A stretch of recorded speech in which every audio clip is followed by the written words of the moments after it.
Hello and welcome to the USTA Midwest Collegiate Webinar Series and panel discussion. I'm Tim Corwin, General Manager at Western Racquet Club in Elm Grove, Wisconsin. And I'm also the chair of the USTA Midwest Collegiate Committee. Today, we will be hearing from a diverse group of experienced college coaches from around the Midwest. We're joined this morning, at least it's this morning in Wisconsin, still, from D2, Ferris State University head men's and women's coach, Mark Doran. Joining us from Division III and the coach at Milwaukee School of Engineering, head men's and women's coach, Ruth McGuire. Also representing Division III, head men's coach at Kalamazoo College, Mark Riley. And looking at the NAIA perspective, we welcome Marian University's head women's coach, Tyler Scanlon, and representing junior colleges, Dr. Jim Love, who serves as the men's and women's tennis coach at the College of Lake County. Welcome to all of you. Coach McGuire, let's talk about student athlete recruitment. How has your recruiting been impacted by COVID?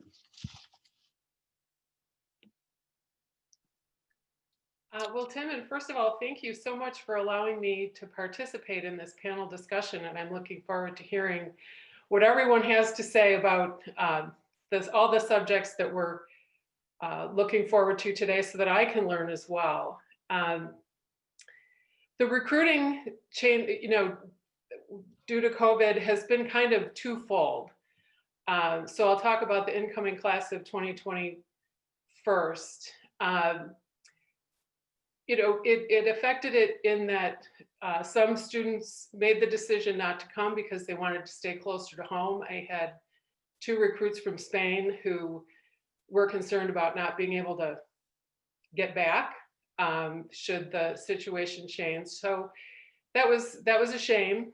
But on the other hand, usually in March, April, May, June, I am on court full throttle with both teams. And so this year I wasn't, and I had a lot more time to pay attention to recruits to the 2021 class and even the 2022 class. So I was able to look deeper into the talent pool, have more conversations and contacts with recruits, and my 2021 class is looking great. And I can start working on 2022. So, kind of positives and negatives. Yeah, negatives that's awesome. Yeah. Coach McGuire. Overall, yeah, no, thank you, great. Coach McGuire. Are recruits allowed on campus at MSOE? Yes, I just met with a recruit yesterday, and it kind of depends on whether or not they want to come.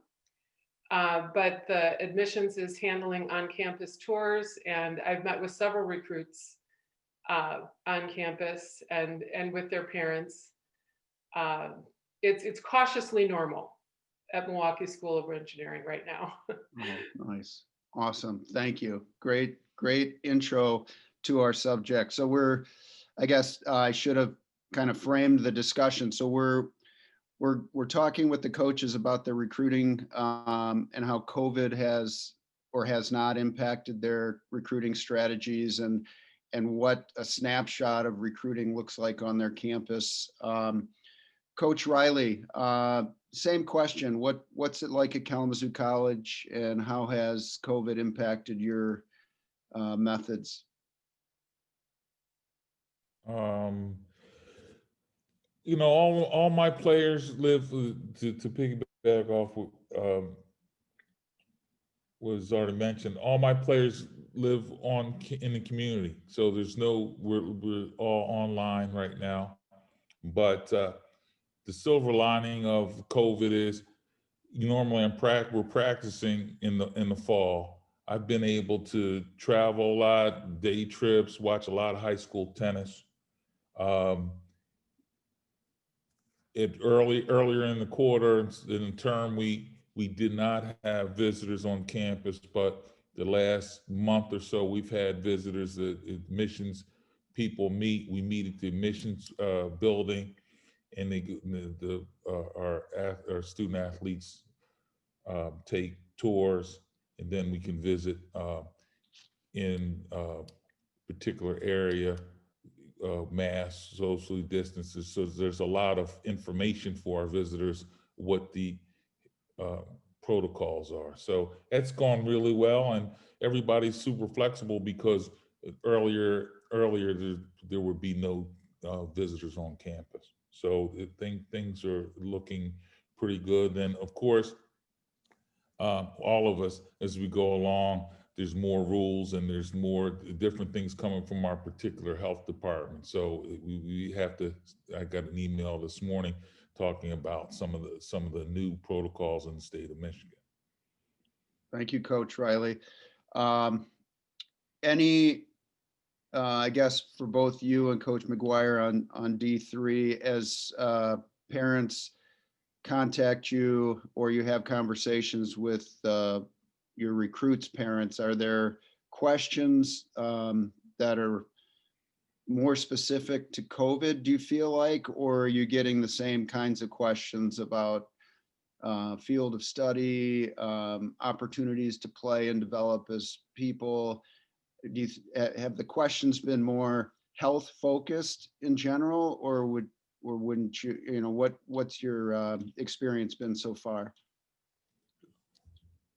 Go ahead, Mark, and then I'll pop back to Ruth, and then we'll go on to Coach Doran.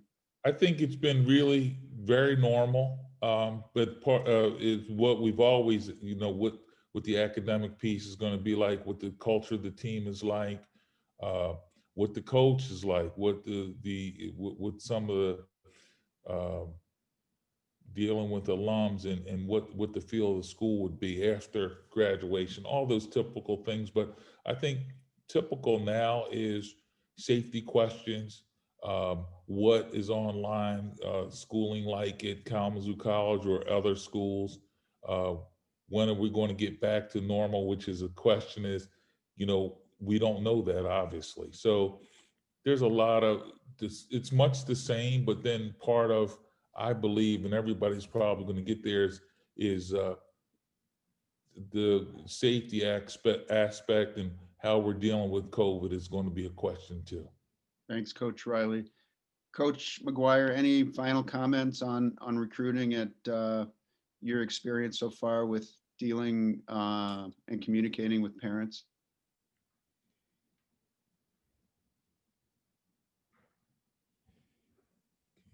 You're muted, Coach.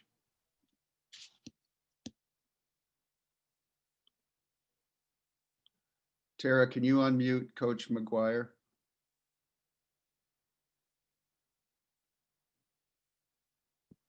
Thank you. I would reflect what Mark had to say with the, my experience has been, it kind of depends on the parent, and I would encourage parents to ask any and all questions that they have regarding the safety and well-being and the experience of their student athletes. And what I've done with this is when I receive that question regarding COVID, I just give them straight up what the protocols are and the steps that the university is taking to keep them safe in compliance with the city. You kind of give them in 2 sentences the layers of the oversight that has really effectively kept our campus functioning in a kind of bifurcated manner. It's partially virtual and partially in-person learning, and take it from there. And then I think their questions are answered and they can move on to normal student athlete recruit questions. Thank you, Coach. Well put, you guys. Let's shift our attention to D2 and Coach Doran at Ferris State. Tell us a little bit about recruiting at Ferris and D2 in general. Yeah, I think it obviously our recruiting has been very fluid, just like the pandemic. Things are changing constantly. And that's kind of how we've had to go with things, especially D2 and here at Ferris. You know, our school specifically took a while for us to be allowed to go off campus to recruit. So that was kind of hindering us a little bit throughout the high school seasons we're starting. So that was difficult to even bringing recruits on campus. You know, we were started to be allowed to have them on campus, no tryouts, but then, you know, it's tough because you can't go through your normal routine when you bring them on campus. You know, you like to show off parts of the campus, but unfortunately, you're not allowed in a lot of the buildings. They're not allowed to attend a class. They're not allowed to go to certain things. So it makes it difficult, you know, when they're on campus and you don't want to meet with a certain department on campus. So you're doing Zoom meetings from the tennis center instead of, you know, going and meeting them in their office. So, you know, we just try to make the most of it and make the experience as good as it can be and still be able to show off your school as well as you can. But, you know, it's changing every day, but we're still trying to be, you know, stay very positive with it. And recruiting, I think overall is still went quite well. Well, that's great to hear, Coach. Yeah, I mean, I guess just being able to adjust. Sounds like you're doing a great job with that.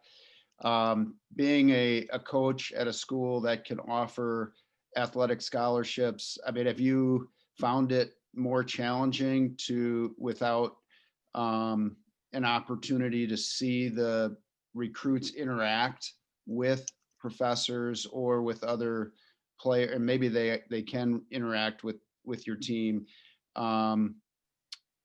How has that been tricky or not tricky for you in terms of allocation of resources? I mean, at the end of the day, does it just come down to grades and tennis ability? And then, you know, you're fit with that individual to, you know, you get along with them well. And, you know, so it's not quite as thorough maybe, or, I mean, what's your practice been in terms of resource allocation during COVID? Yeah, I mean, it does make it a little more difficult for the students that you are used to being able to see. You know, we are a little different. I mean, maybe not much different than a lot of schools that do have a lot of international students that we often don't get to see them in person. So you have to have, you know, the Zoom calls and the FaceTimes to be able to establish that and be able to have numerous of those to get a feel for the student. But the ones that do come on campus, yeah, you do kind of miss out on that ability to see how they interact. And, you know, you'd like to see them with the whole team and see how they interact with the whole team, but numbers are different as far as how many you can have. And so it's made a little bit of a difference. Still similar status quo to what it's been because of our international influence. But we do have quite a few international students or American students now on both teams. So it is changing a little bit. Also, I just wanted to answer the parents' question. You know, one of the biggest questions I get is how much of a college experience are they going to have as a freshman? Is our school already leaning towards, you know, even in the fall being online? You know, and they're looking to see, you know, what type of freshman experience they're going to have. And that's a very valid question because it is a big deal to have that great freshman experience. So, I mean, that's been a question that's been asked a lot. Yeah, that's very well put, Coach. And I assume that's pretty much standard across the country. So it's not like you're necessarily at a disadvantage. I mean, that's just the lay of the land right now. Let's move over to Coach Scanlon at down in Indianapolis at Marian University, NAIA coach. Take it away.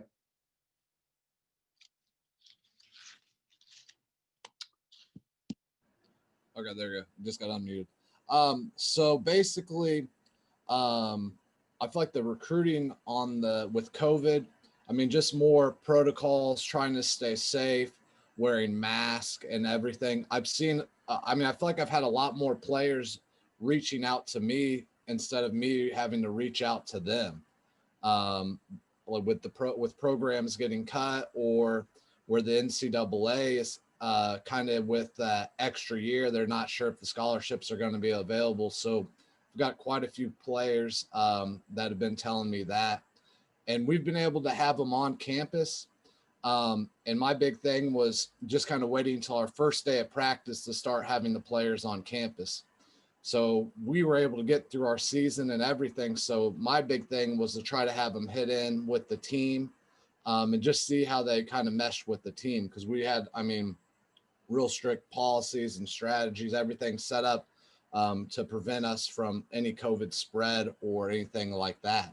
So we were able to have them on campus, take a visit, and then get to meet the team and hit with them. I mean, the parents, I mean, they didn't seem too concerned with the changes for COVID. I think everybody's kind of just, you know, got accustomed to wearing a mask. That's the big thing, the big change, I would say. And then just kind of the social distancing and everything. But I feel like everybody's kind of, you know, made that change and already in their lifestyle and everything. Very good. Thank you, Coach. Final question on this subject to Dr. Jim Love, our JUCO coach. Jim, what are your thoughts on recruiting? No doubt COVID has changed things. The good news is that we were able to actually have a fall season for our women, and the high schools were able to have a limited season also, but it still pretty dramatically affected the recruiting, because the high school seasons, as a community college, I recruit mostly local kids from our local area. And because they played less, I got a chance to see them less. Most of their Saturday invites were canceled. And so therefore I wasn't able to watch players in that format.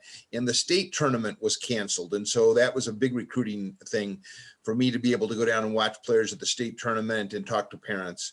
And so that was a pretty dramatic fact. We just had fewer opportunities to watch them.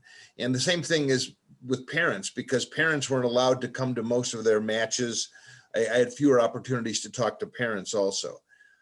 So that was probably the biggest difference. I did have less contact with players and certainly less contact with parents. Yeah, good answer. Yeah, I can see the challenges without competition to watch, particularly the way you recruit for JUCO.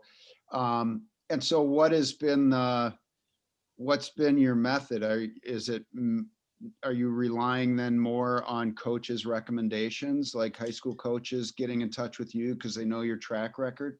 Yeah, the good news, like Ruth said, that because we actually did have practice, but especially in the spring when the seasons were canceled, it did give me a chance to reach out to more high school coaches and try to set up communication with them to be able to recruit athletes.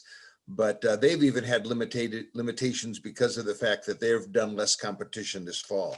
And the same thing with parents. The strategy on the parents has just changed because I've had much less contact with them. So we don't do a lot of visits of athletes on campus as much as other schools would be, because our local players have mostly seen our campus, and only it's a chance for us to kind of sell them on the campus if they haven't seen it much. But we do allow players on campus, but we haven't done very much of it because of that.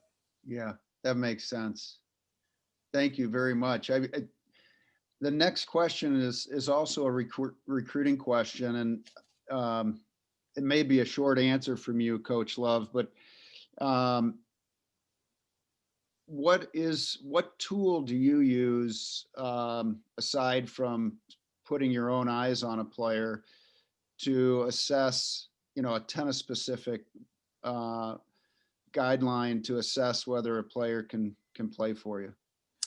At our level, UTR is just starting to make a presence. So the top players, we can look at UTR, but for the majority of our players, they have a UTR that's either lower or not as much of a factor. So basically, we assess it by their high school results, which were fewer this year, particularly their success in the state tournament, which was canceled this year. We don't cut it at the level our level as a community college, but it has affected the way I can offer scholarships, because I'm not so sure of the upside of a player. We had a girl who won the state tournament last 2 years at our small schools, and she won the regional again, the sectional, but wasn't able to go to the state tournament because they didn't have one. So it has been a factor in the fact that we can't see players compete against the highest level on weekends in state tournaments. Yeah, makes sense. Thank you, Coach. Coach Scanlon, what are your when you're assessing strength and whether somebody can play for you, what's the first thing that you look at? So the first thing I look at is UTR, just looking at matches and who they played. I mean, a big thing though right now with UTR, not as many people have matches in there that are up to date, and so their UTR maybe, you know, either is inflated or deflated, one or the other. So that's kind of the big thing. I would say the huge plus is that with being able to have them on campus, I can have them hit with either my team or a few of my players. So then I can just, you know, see them in person and see what they're doing. So usually try to at least have them play a set or something against one of my players, just really to gauge where they're at and where I think they're going to make my lineup. Wow, that's very interesting. It's so different as we look at rules and regulations and what coaches can do with players when they're on campus. And NAIA has been very, you know, accommodating and liberal, I guess is the right word in that context. Yep. Coach Doran from Ferris, what tool do you use most? Yeah, I mean, it's just going to be repeated by all of us. The UTR is obviously very huge to us. And like he said, you know, like Tyler said, that it's hard to tell right now where somebody is. So you really have to do your homework and look at their previous UTR statistics to see where they were at as matches start to drop off and their UTR goes one way or the other. So it is a little more important to look at that. But more than ever, video is really, really important, and in good video. You know, I love seeing video, but I want to be able to see some match play. I like to see, you know, where the ball is landing, not just people hitting, you know, from a different angle to see technique. I want to see what it looks like. So I think that's been important. You know, for us, we are not allowed to have tryouts on campus right now. It's just across the board sports thing at Ferris. So it's made it a little more difficult. One tool we do have, and I've been very lucky with, is our professional tennis management program. So to get into our program, you have to be a certain level player. So if they do come and they are interested in the program, they do go through some type of you know, kind of a hitting session, so the director of the program can see where they're at. And I'm kind of lucky, you know, a lot of students that do end up, you know, thinking about Ferris are interested in the professional tennis management program. So I kind of have a little bit of a workaround where they're able to hit, you know, with someone else maybe that's on the team because they're in a PTM program or a PTM student. So that's kind of the benefit and an extra tool we have. But it makes it more difficult. So that's why video has become, you know, so important. Yeah, well, I'm really glad you mentioned the video because that typically is a question we hear a lot of. You know, how long? What do you want to see? And now, I guess, and you hit it on the head with, you know, the data being pretty iffy just because the number of tournaments and the amount of competition is significantly lower across the country. Video becomes that much more important. So I'm glad you mentioned that. Thank you. So Coach Mark at Kalamazoo, any change in the answer on the UTR? Is that still kind of the preferred mathematical tool? Well, yeah, we use that more, but you know, I go back to, well, first of all, for answer that, Division III, I forgot to mention, Division III's changed its rules regarding for this year. Normally we have X amount of weeks that we get, and they change that into X amount of days that we get for practice matches, those kinds of things. The number of matches is still the same for scheduling.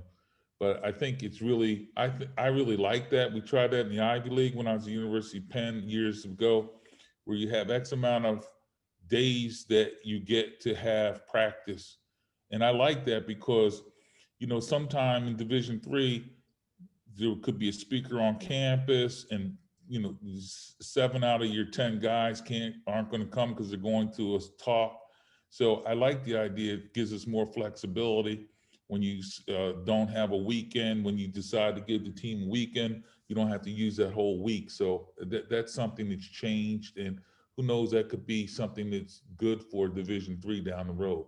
To get back to your question, I try to use everything I can regarding, people want to call it analytics, which is tennis recruiting, scoring 1 to no rank to blue chip, 1, 2, 3, 4. That's pretty good. UTR obviously has become a popular play. National rankings, popular play. But I'm still video. People are doing better job of video. As a couple of my colleagues have said, we need to have more match play, or just some play involved, because you can see how they use transition to the net, those kinds of things, where they position themselves at the beginning of a point, those kinds of things. But I think alums that have been part of the program, alums that are just on the academic part of your school is really important. And then just being able to trust somebody who knows tennis. For example, you, Tim, and as being a graduate of Kalamazoo College, you could call me, hey, this person will fit in your program. And then also, is the best tennis in front of the person. So if we have a student athlete that comes on board, we like to think we develop players. So that's part of our deal. So it just depends on how hungry a player is too. So there's a lot of different things. Throw that all together, and then you have Division III recruiting. Nice. Thank you, Mark. Well said.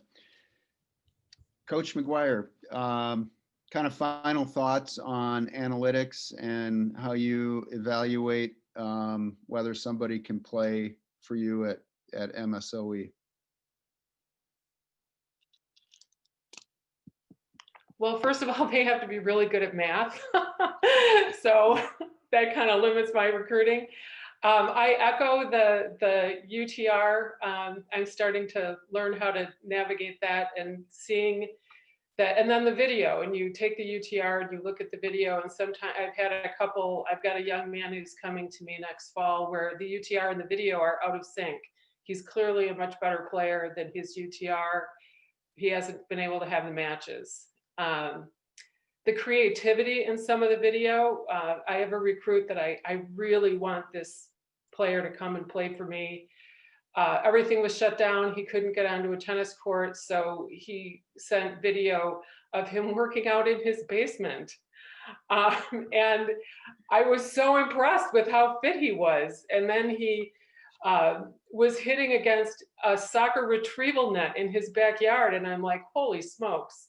Anybody who's willing to put that on video and send it to a coach has got that desire that Coach Riley was talking about. The personal statement is huge for me. COVID or no COVID, how committed is this player to taking that next step to collegiate tennis? So we still have some great tools. That's awesome. Yeah, I love that story about the soccer retrieval net. Holy what cow. Somebody's willing to do. Yeah. We're going to do a soccer retrieval net challenge after this is over. I love it. I love it. Really good. Really good. Kind of our last series of questions on recruiting before we move into coaching and competition. So tell us, Coach McGuire, first of all, will this year's season count towards eligibility? And how will the extra years or the grants of eligibility impact recruiting, like high school juniors and seniors? I guess to a certain extent, it would depend on whether you're limited with your roster size or not. But and then if you can capture like a word or two of advice for student athletes, high school students, to find the right fit for them, kind of macro question. So specifically about eligibility, and then words of advice for student athletes out there. Wow. Well, the first part of the question is simple at MSOE. We are a very academic focused institution, and students have a 4-year plan and they graduate out in 4 years. So last year, seniors were granted an extra year of eligibility, which for them was completely meaningless because now one is a mechanical engineer and the other is an industrial engineer. They're on to their careers. And that is, as a department, we've had that conversation, and we just, thank you, NCAA. It doesn't really pertain to us because of our nature as an institution.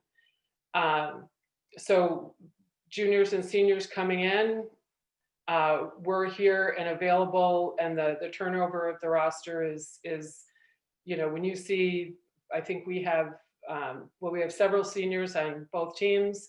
Those spots are going to be open next year. As far as what a prospective athlete should be looking for, there are so many variables in looking for a college. Size, type of campus, but with respect to the tennis program, it's important to spend time talking to your coach, talking to the coach offers, talking to team members, talking to those team members, because there needs to be a cultural fit. And when I sit down with recruits, I always talk about that cultural fit.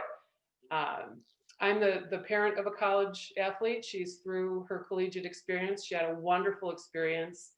The advice given to me was make sure that aspect of it, particularly the relationship between the prospective athlete and the coach, is a good one, because they're going to see that person every day, and that person is going to have a huge impact on how that part of their day is going to go. Great. Awesome. Yeah, very well said. Coach Riley, same question. I assume, as a K College alum, both of us, there aren't a whole lot of student athletes out there wanting to spend another 60 or 70 grand on a year of eligibility, but I was curious what how it plays out at Kalamazoo. Well, we had 2 seniors last year, and one's coming back. One has a job. You can how they did that. The young man came in as a 16-year-old, I believe, as a first year, or 17. So it was really young. He turned 18 in the middle of the year, so he was young. So he kind of felt like it'd be a good time for him to take some type of almost a gap year, and take advantage of the fact that he had another year eligibility, loves tennis, but he just put law school on hold 1 year. One person didn't come back for another year eligibility, even though he's doing internship this year, but I think he's gonna get in a PhD program. So it just depends. Most likely, I would say we wouldn't use the extra year eligibility, but there might be, if there's an extra year eligibility because somebody decided not to come in just for this first term online. So there could be an opportunity for that. But you know, that's a personal thing, because they have to decide if they're going to spend that money coming back or not. Regarding the recruiting part with the student athlete, the size of the school, academic fit, what the teams like, and again, as Ruth said, the culture of the team. Does the person feel like there's a good place for them every day? You know, and culture at K College could be different it's going to be different than other schools, and that is a really big question. Do they feel super comfortable? And we do spend 6 days a week together, and then we spend a lot of time on road trips together. So you have to have a really good feel. Again, I go back to things fit, like tennis development, where they can feel that academically, can they do a double major, different things like that. Somebody could be, we have a 3-2 program. So Tim, you know about that. it's go to K college for 3 years and then you go to an engineering school. We have a player that did that, ended up playing at WashU, but that person ended up doing a 3-3, which is 3 Kalamazoo, 3 at WashU. So he has, this year he's graduating with a master's in engineering. So there's a lot of different things. So I think also just making sure that the players know their opportunities, study abroad opportunities, all that. So there's a lot to it. And all the schools that we all are fortunate, we have schools that can really do a good job for academic and tennis. Thank you, Coach. Coach Doran, D2 eligibility. Talk to us a little bit about Ferris and D2 in general, about the granting of additional years of eligibility. Yeah, at this moment, this year will count towards eligibility. I mean, that's right now. Things could change. You know, our dates of matches have been changed, have been lowered. So, you know, we are going to be a reduced schedule. So, you know, a lot of us thought that there might be a chance that they do grant even another year of eligibility. But it impacted a lot of schools. You know, it's last year's, you know, cancellation of the season has changed a lot of things for coaches as far as, you know, planning for the future. And then unfortunately, with the 60, 70 plus schools across the country that have had tennis cut from their school, there's a large scramble for spots on teams. So it is difficult for, you know, our juniors, seniors in high school to find spots. You know, just an example with us is I have a senior this year that, you know, does have 1 year left. Great young man, 11 plus UTR. So I'd love for him to stay 1 more year, but he also is interested in maybe trying to be a grad student with his extra year somewhere else. And so, you know, I'm being very flexible with waiting for him to find that school, but it also, you know, kind of somewhat hurts me as far as my recruiting to find out if we'll have that, you know, that scholarship money opening up or not. So my biggest takeaway from it, and what I would say for a lot of the juniors and seniors going into school, you know, the next few years, is be flexible and understand that it's just hard on the coaches, and we understand the difficulty of it, but also be flexible with when it comes to scholarships that the coaches might have to be a little creative with how they might award it originally. So it might be something that there might not be the amount coming in as a freshman, but would be able to be increased as you go on, based on, you know, what the team is looking like. So it is difficult, and it's hard for us. And to be able to stay competitive, we have to make tough decisions. But I would say, you know, understand that across the country, because of the cuts in teams being cut, budgets have been cut also a lot across the country. We're fortunate that our budgets have not been cut, but there are a lot of schools that their scholarship budgets or their operating budgets have been cut. So it's very difficult, and there might have to be some new ways to work around it. So my number one advice would be focus on academics, because if you can throw in that academic side of scholarships, that's a huge bonus to a coach. It's going to make it a lot easier for us to try to get you in and mix it together. Oh, very smart. Very good answer. Appreciate knowing that. I think a lot of parents want to know that too. Like if they're looking at schools that do offer athletic scholarships, if they can piece together a package that includes academic. I mean, I guess it would depend on the school, but that's a very good point. It's really the full student athlete you're looking at, and that can really help. Good grades, good test scores can really help stretch your athletic dollars. So appreciate that comment, Coach. Coach Scanlon, NAIA, talk to us a little bit about eligibility with COVID right now. Yeah, so for the NAIA, I mean, as long as the season gets played in the spring, it should count towards everybody's eligibility. Last year, everybody did pick up extra year with the spring just basically getting wiped out. I don't see too many of my players probably won't be sticking around to to play, just because a lot of them are looking to go on to graduate school and everything. And then the nice thing with NAIA, our scholarships work way differently than like the NCAA, where it's a lot of it's based off of their GPA, and that allows me of how much I can give. I mean, we may not be able to give the best scholarships compared to some of those NCAA schools, but we are I'm able to give scholarships to just about everybody that I think can help the team as long as they have good grades and everything. That's a huge plus for us. So not handicap that away. That's great. That's great. Yeah, no, I don't mean to cut you off. I saw maybe you were looking to see the second part of that question, but I think what I'll do, Coach Scanlon, is move to Coach Jim, and then what I'd like to do, just looking at the time and really wanting to spend a little bit of time on coaching and how each of you have made adjustments in your coaching. I want to hear finally from Coach Jim on eligibility. I'm guessing that might be a fairly short answer. But then I'll frame the last couple questions together.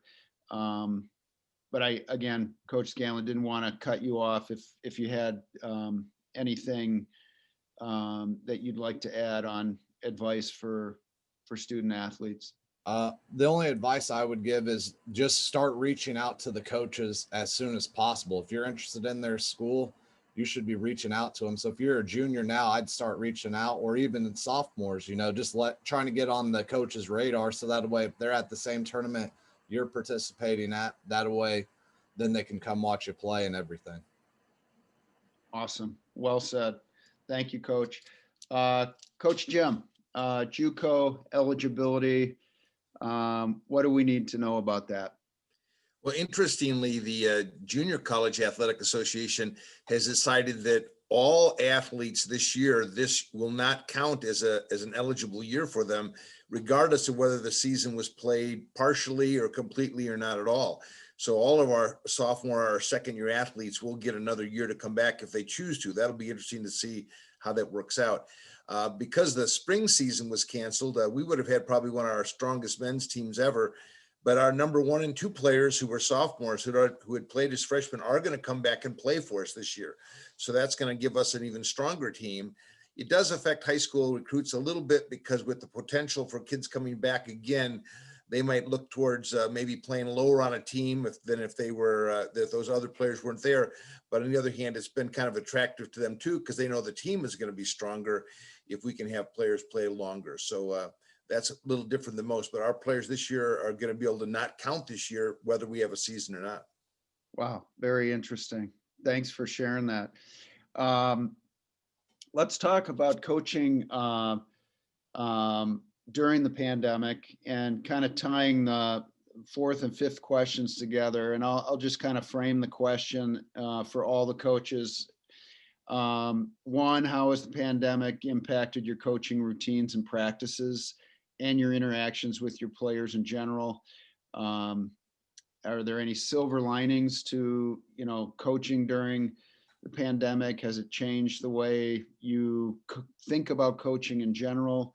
What adjustments have you had to make because of the health issues? And then just give us a snapshot into what the upcoming season looks like, in the event there's no vaccine, which would probably be unlikely that we'd have a vaccine by February or March that's widespread. So talk a little bit, Coach Jim, about your coaching philosophy in general and how it's changed during COVID. Well, one thing, our protocols have said we really only want to have 4 players on a court. And so therefore it's pretty much eliminated any kind of group drilling that we do, which, kids enjoy that social aspect and that competitive aspect.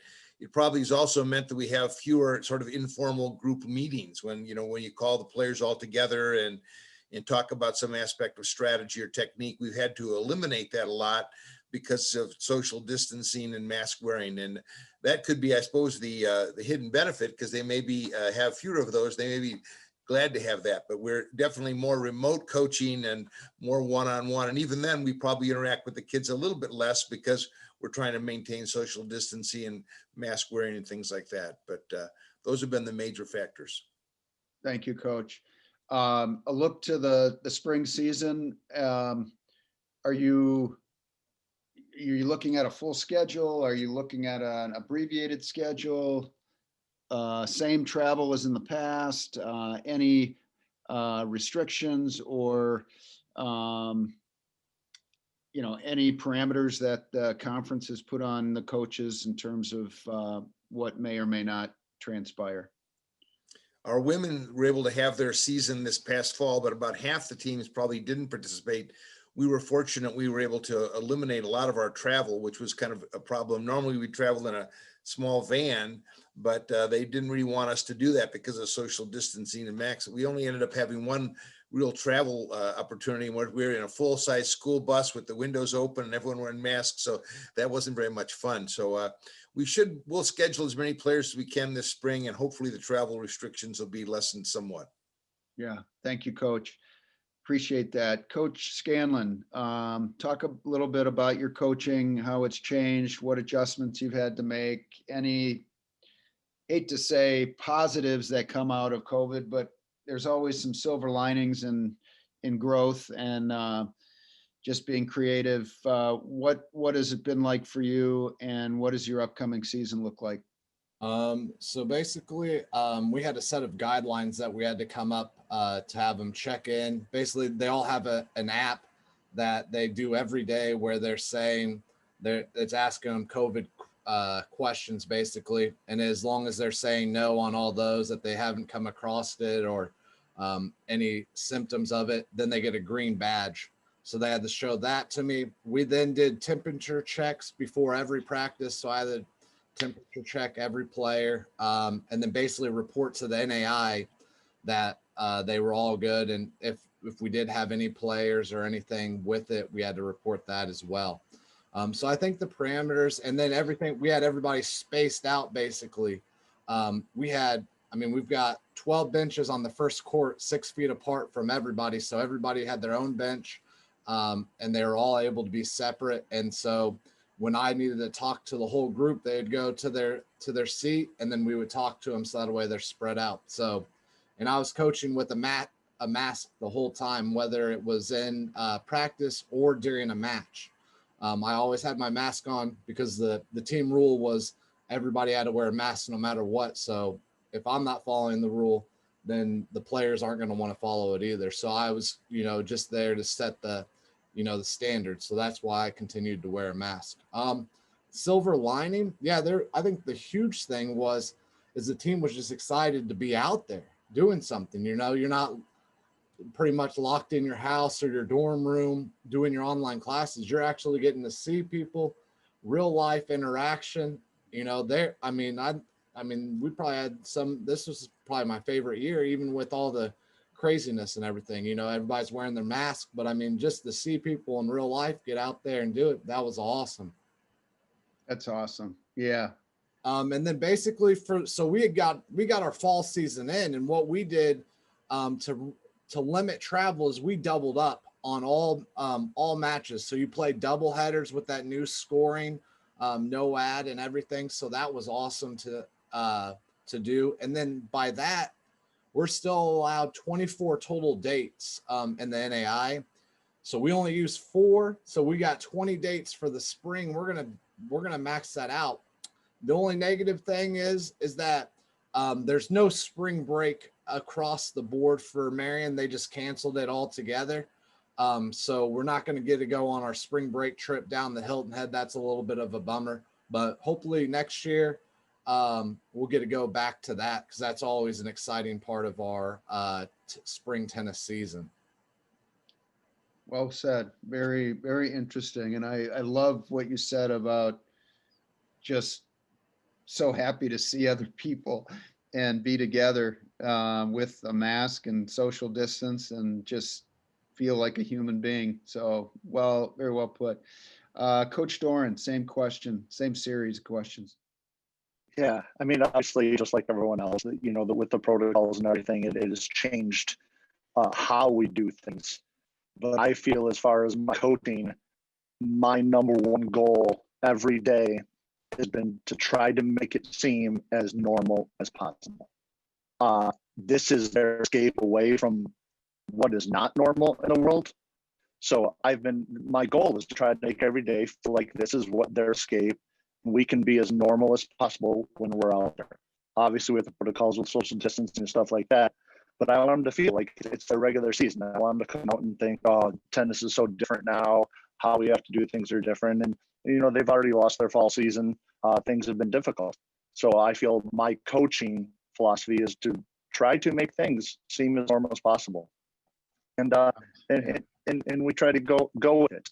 Our upcoming spring season is, other than the limited dates that the NCAA has set with us, is hoping to be pretty similar to years past. Similar to Tyler, our school has canceled spring break. I still am looking to travel via bus instead of, we've been told, just due to budgeting, that we will not be flying to Florida like we usually do this year. So I'm still looking to schedule some type of a small trip that week, just to, still get the matches in. But I would say the silver lining is the discipline that it's added to our players, understanding all the different things they have to go through on a day-to-day, week basis, and the understanding that if someone on the team were to catch it, what it can do to the rest of the team as far as missing practice and stuff. So the silver lining, I think, is maybe some of the activities they choose to do on a weekend is now a little bit more responsible, and they're making better decisions, and it's helping them make better decisions in life. So I think that's been a little bit better of a silver lining. That's brilliant. Yeah. Well said. Thanks for sharing that. And then Coach Mark Riley, same questions, and then on to Coach McGuire in terms of your experiences. So Coach Riley first. The big part of it is the to spend time, a lot of your time beginning to ask how people are. We know we haven't had our non-traditional season yet, but they find ways to practice and spend time together with, as I talk to them by phone. Sometime I've visited a couple of my team on the porch, on the walk to school, and we chat. But you need to talk about the safety aspects, as some people have already mentioned. I mean, that's really important. But silver lining is, I have a bunch of self-starters, so they're figuring out how to focus and work on their tennis, and then try to juggle online schooling. Also, we have a fitness coach, full-time fitness coach, so it helps us with all of our programs. So that's been a good. And then there's a sophomore on my team. It's the person who's been in contact with the fitness coach. So they can work with, even if we're not having official practice, they can work with an official fitness coach to get some type of workout put together. I think the other silver lining is the older players are forced to lead a little bit and not be led by the coach. So we have, and even some of the younger people who are available, they're starting to learn how to lead. So I think it's been that's been a plus. I mean, we're all trying to figure out how to. I mean, if you look at just how businesses are trying to, even let's say a small restaurant in town, or somebody's trying to figure out how to make this work. Our players in some way are trying to make this work because this is what we have right now. So I think there's a lot of learning going on right now, and a lot of patience, and I think that's important. Yeah, well said, Coach. As you look to the spring, any parameters in terms of your schedule, ability to travel? Do you know what that looks like yet? I don't. What we have is we have our schedule, our traditional schedule. Gosh, we have really kind of exciting. Carnegie Mellon is possibly coming to school, coming to campus. Chicago, we have a really good schedule online. But then in our typical conference schedule, and that schedule with Case and other schools, so that schedule may not work because it depends on what other conferences and other schools are doing. So then, we had a conference call about maybe what a conference only schedule could look like, or maybe it's local traveling. How do we have to hire buses to have matches, right? There's a lot. It's a lot. So are we allowed to fly anywhere? Can we do spring break? So there's no spring break, then there's money left over for the local traveling in a bus where you can social distance on the bus rather than driving the van. And silver lining on that is I don't have to drive to Milwaukee to play Gustavus. Maybe we can get a bus to come over there. So Very good, Coach. Thank you. Yeah. Appreciate it. Just looking at the time, and I want to hear from Coach McGuire to kind of tie this all together. We're near the top of the hour, and tell us a little bit about what your spring looks like, and also how the pandemic. I think you might have mentioned some things already, but tell us a little bit about your coaching and how it's changed, and what the upcoming season in the spring might look like. Well, I guess whenever you have these extraordinary circumstances, it causes you to reflect on the core of your mission with respect to your team. Why do we have collegiate athletics? Why are athletics important? Why is tennis important? And we've really focused, and this has come from the department and from the school as a whole, to focus on the student athlete experience. Are they embracing the student athlete experience, the tennis experience? Are they having a good time? Are they achieving to the extent that they can what they came to MSOE to do when it comes to the tennis portion? So we focused on that. The women were permitted to compete. The men were only permitted to practice, but the women could only find one school to play because of the difference in protocols and rules with schools. So we added to that fun practices, social practices.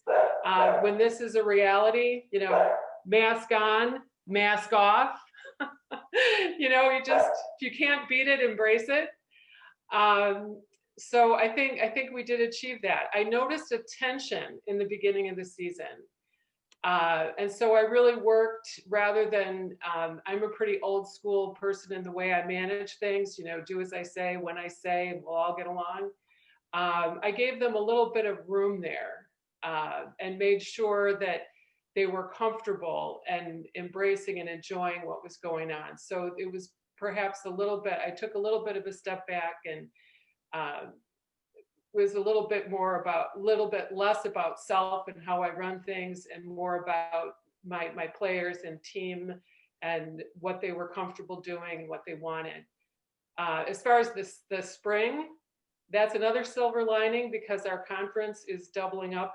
The men and the women are going to be competing together, concurrently with dates, and they love traveling together. So when the men and the women heard that, they were super excited. So I'm really looking forward to spring. Go Raiders. Yeah, awesome, Coach. I want to thank all of you so much.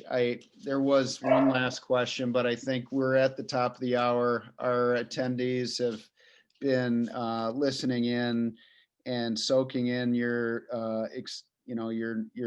expertise and your perspectives, and we're just so thankful to all of you coaches for taking an hour out of your day, a little bit more than an hour, and preparing. And really thought the information that you shared was really relevant, very timely, and I appreciate all of you.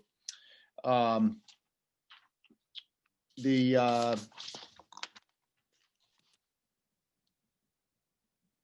want to wish all of you continued safe weeks and months ahead during this pandemic, and best of luck navigating your seasons and being there for your players and your school and your recruits. It's a lot to juggle. It sounds like you're all doing an amazing job. In closing, those of you who are still on, thank you for being here. Please join us again next week, Tuesday evening at 7 p.m. We have our third webinar of the series on multi-sport athletes and tennis development, tennis and athletic development, and that will be next Tuesday, the 17th at 7 p.m. Eastern Time, 6 p.m. Central Time. I think that'll be a very interesting discussion with some multi-sport athletes who are now professionals in different, enjoying different careers off the tennis court. But actually one of them is coach, women's tennis coach at University of Wisconsin, Kelsey McKenna. But really outstanding panel, and we look forward to having you join us next week. And thank you, everybody, and have a great rest of your day.